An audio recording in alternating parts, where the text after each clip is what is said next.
Você já teve a curiosidade de ler a primeira edição de O Livro dos Espíritos? Pois bem, a gente conhece muito bem essa aqui, que é a segunda edição de O Livro dos Espíritos, publicada em 1860. Aquela primeira, publicada em 1857, a gente quase não ouve falar dela. E, no entanto, as duas são muito diferentes. Enquanto essa que a gente conhece tem 1019 questões, aquela primeira só tinha 501. Ou seja, era menos da metade desse livro que a gente conhece hoje. E por que dessa diferença? É sobre isso que nós vamos tratar nesse vídeo, ok?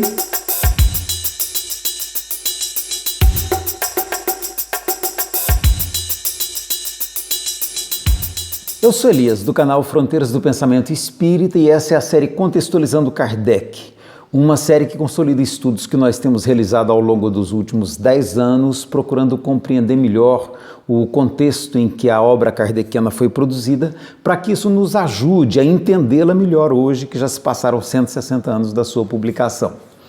Nesse vídeo eu quero tratar com você especificamente dessa mudança que houve da primeira para a segunda edição. Apenas resgatando um pouquinho da história, acho que você já deve ter visto alguma biografia de Kardec e já viu como é que foi formada a primeira edição. Foram alguns amigos dele que, quando Kardec começou a tomar contato com os fenômenos espíritas, esses amigos ofereceram para ele um pacote de anotações, mais ou menos em torno de 50 cadernos, com registros de várias reuniões em grupos diferentes, e eles entenderam que o professor Hippolyte Lyon era a pessoa adequada para consolidar isso e publicar. E o Hippolyte aceitou esse trabalho, aceitou esse desafio e começou então a juntar essas questões, a catalogar, a organizar esse material para dar a ele um sentido de ordem que pudesse torná-lo aproveitável. Foi daí então que resultou a primeira edição de O Livro dos Espíritos. Claro, antes de publicar, ele conferiu essas questões, esse material junto de outros grupos. Ele mesmo disse que consultou os espíritos em mais de 10 grupos diferentes para chegar a um consenso em torno daquilo que esse material trazia. Nem precisa dizer que foi um sucesso, né? A edição se esgotou rapidamente e ele recebeu muitos feedbacks positivos. E tem um dado que é importante. Na noite do lançamento do Livro dos Espíritos, ele ficou conhecendo a família Dufault, o pai e a mãe da Hermance Dufault, que é aquela garotinha que aos 14 para 15 anos de idade havia psicografado 2 livros que ela não estava conseguindo vender por conta das restrições da época. Um deles era um livro, Confissões de Luís XI, com a história de sua vida ditada por ele mesmo, a Mademoiselle Hermance Dufault, e o outro livro, A História de Joana d'Arc, ditada por ela mesma, a Hermance Dufault. Então, Kardec tomou conhecimento com essa mediunidade prodigiosa dessa menina e, com isso, ele vislumbrou possibilidades de ampliar o estudo que ele havia feito. Em 1859, quando ele publica o que é o Espiritismo, nós vamos encontrar lá na primeira edição de O que é o Espiritismo, pega lá no original em francês, senão você não acha, tá? Então você vai achar na primeira edição de O que é o Espiritismo o desejo de Kardec, a informação de que ele publicaria uma nova obra, uma nova edição de O Livro dos Espíritos, muito ampliada em relação à primeira. E essa nova edição de O Livro dos Espíritos, no plano que ele apresenta, seria dividida em 5 partes. É curioso a gente observar que ele deve ter refletido melhor, visto que essas 5 partes não seriam adequadas, que ele poderia explorar isso melhor. Ele publica apenas 4 partes e da outra parte ele faz o Livro dos Médiuns e de mais um pedacinho dessa outra parte ele descortina que ele pode fazer a Gênese. Provavelmente deve ter sido aí que surgiu a Kardec a ideia de dividir o Livro dos Espíritos em 4 partes. Tá? Então ele pega a 5ª parte e subdivide em A Gênese e o Livro dos Médiuns. É muito interessante esse detalhe. Pois bem, quando Kardec muda então da primeira para a segunda edição, eu quero mostrar para você um elemento muito curioso e muito interessante que nos ajuda a compreender a maneira como a obra kardeciana foi elaborada e, claro, a maneira pela qual nós podemos entendê-la hoje. Vamos ver, a começar de prolegômenos. Nos prolegômenos, na primeira edição, o texto é 1. Na segunda edição, o texto está ampliado. Ele traz um parágrafo a mais. De onde surgiu esse parágrafo? Isso já traz para nós a ideia de que aquele texto original ele pode não ter sido um texto único, porque para a segunda edição, Kardec acrescenta um novo parágrafo, reformula outros trechos, tá? E esse parágrafo que ele acrescenta, a gente se pergunta, de que autor é esse? Será de São Luís, que é o espírito que até então não participava da obra, porque ele era, na verdade, o guia particular da Irmãs do Fogo? Então, o próprio texto de Prolegômenos já aparece todo alterado e acrescentado um parágrafo a mais na segunda edição. Hein? Ok, vamos para outros detalhes. Quando você pega a questão número 21 da primeira edição de O Livro dos Espíritos, eu vou ler, colocar aqui na tela para você, para a gente acompanhar junto. A espécie humana na Terra ha começado por um só homem? O Espírito responde curto e grosso, não. Adão é então um ser imaginário? A resposta, não. Todavia, ele não foi o primeiro nem o único que povoou a Terra. Outra pergunta, apareceram diversos homens a um só tempo na Terra? E a resposta, já te foi dito isto, sim. E muito antes de Adão, que era o menos impuro. Menos impuro. Interessante essa afirmação, pois para a segunda edição, Kardec acho que olha tudo isso e não viu muita lógica, achou que não estava muito bom. E aí ele reformula tudo isso. Ele coloca tudo isso numa questão só, que é a questão de número 50 na segunda edição. Você pode ir lá e conferir no Livro dos Espíritos. A espécie humana começou por um único homem? A resposta que ele coloca agora é uma fusão das anteriores. Não. Aquele a quem chamais Adão não foi o primeiro nem o único a povoar a Terra. Isso chama a atenção para a maneira como Kardec compõe as respostas. Ele não está apresentando a resposta literal que o Espírito deu. Ele mistura a resposta uma com a outra, ele faz um novo texto, ele elabora uma nova resposta.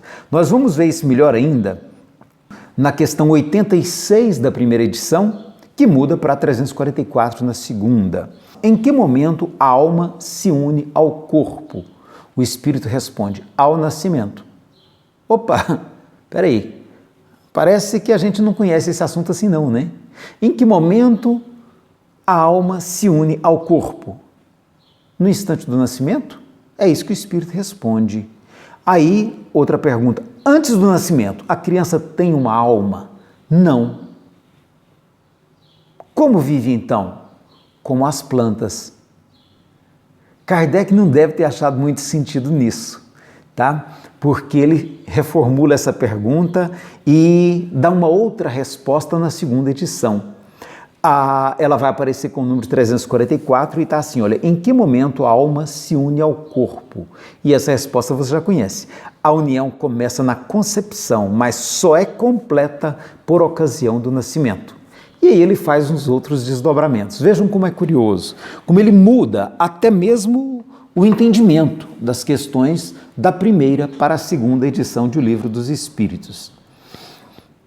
Outro ponto que é muito interessante, que merece a gente também comentar aqui, é a respeito da separação do espírito do corpo por ocasião da morte. Na primeira edição está lá na questão número 106. A separação do espírito e do corpo se opera instantaneamente? O espírito responde assim, olha, sim, a alma escapa como frágil pomba desamarrada por um abutre. Eu confesso que eu ri quando li essa resposta, achei muito engraçada. E aí ele pergunta mais, a separação do espírito e do corpo se opera algumas vezes antes da cessação completa da vida orgânica? Sim, na agonia, por exemplo, a alma já deixou o corpo, neste ficou apenas a vida orgânica.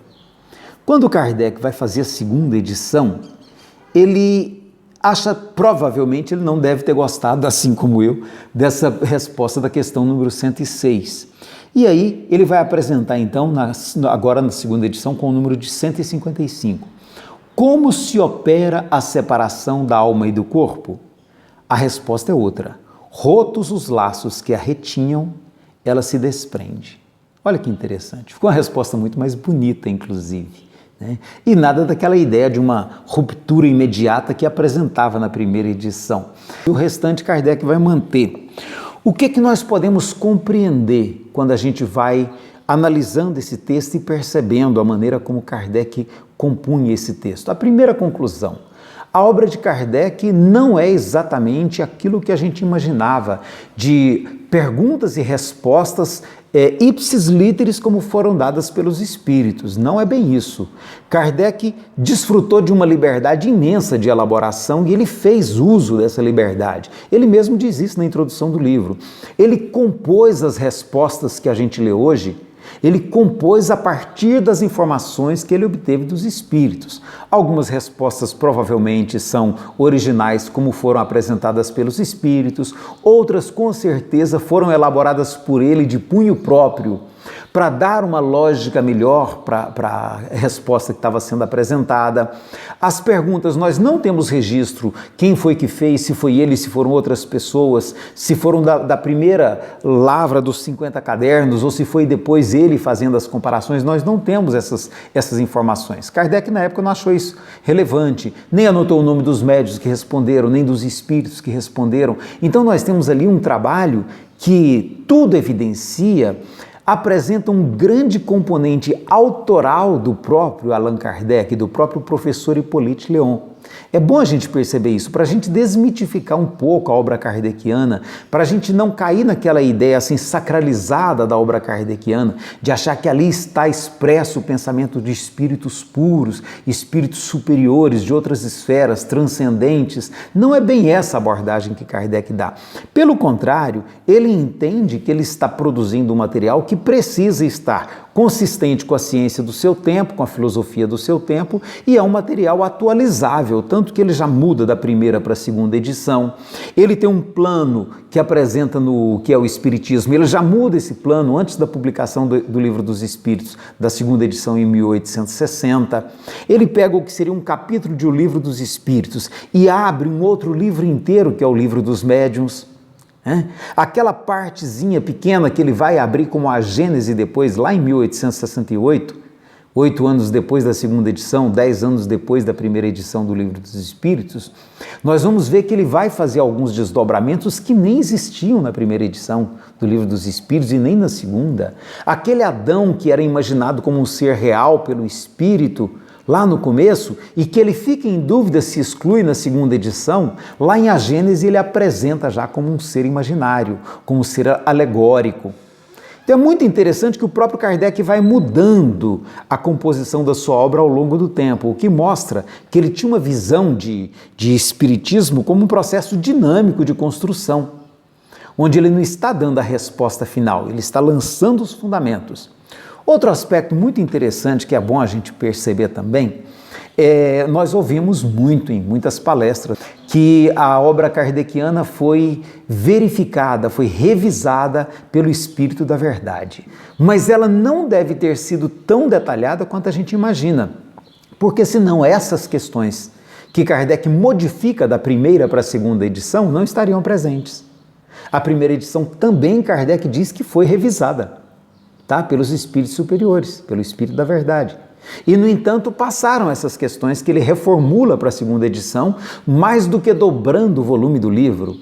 E mesmo em relação a esse conteúdo da segunda edição, depois nós vamos ver que Kardec faz alterações de abordagens. Lá nos seus livros seguintes, em particular, nós citamos o caso de Adão na Gênese. Então nós precisamos ter o cuidado de não sacralizar a obra de Kardec como obra pronta e acabada que os espíritos superiores vieram e trouxeram para a humanidade. Não era esse o entendimento de Kardec. Kardec entendia o conhecimento espírita como um conhecimento fundado na ciência e na filosofia do seu tempo, ao qual ele agregava agora o componente espiritual que proporcionava uma nova visão, uma visão muito mais ampliada da realidade da vida humana. Se você gostou do conteúdo do nosso vídeo, por favor, dê aí o seu like e compartilhe com seus amigos para ampliar essa nossa discussão e se inscreva no nosso canal para que você possa receber os próximos vídeos, tá ok? Muito obrigado por ter estado conosco, muita paz, fica com Deus, Deus nos abençoe.